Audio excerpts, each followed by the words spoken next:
il y a des travel managers plus jeunes qui arrivent sur le marché avec une vision du digital et qui se disent finalement le digital ça peut tout faire. Voilà, donc, et qui mettent un curseur très fort sur la partie tech pour la transformation digitale de l'entreprise et qui finissent par oublier le fait que les 10-15% de transactions qui vont rester ou de bookings qui vont rester sont faits offline.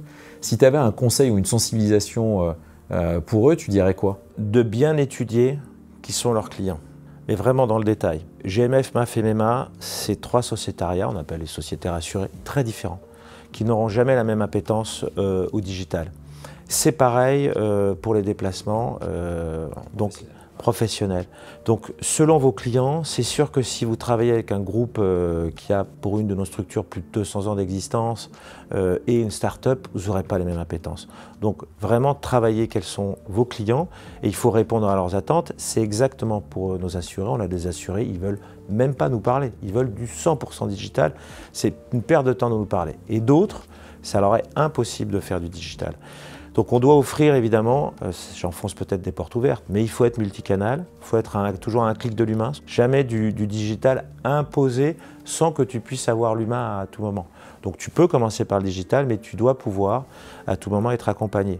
Sur le digital, tu as, je crois, dans les déplacements professionnels, plus de 90% de tes bookings qui sont faits par les outils. C'était aussi un sujet important pour toi quand l'appel d'offres a été fait.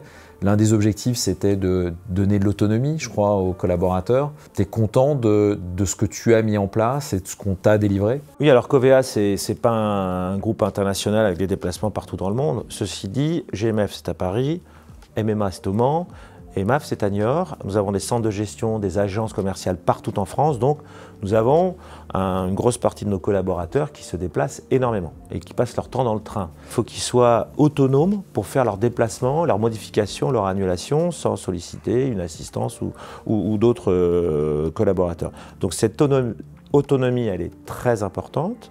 Pour ça, il faut une appli, un outil que nous n'avions pas par le passé.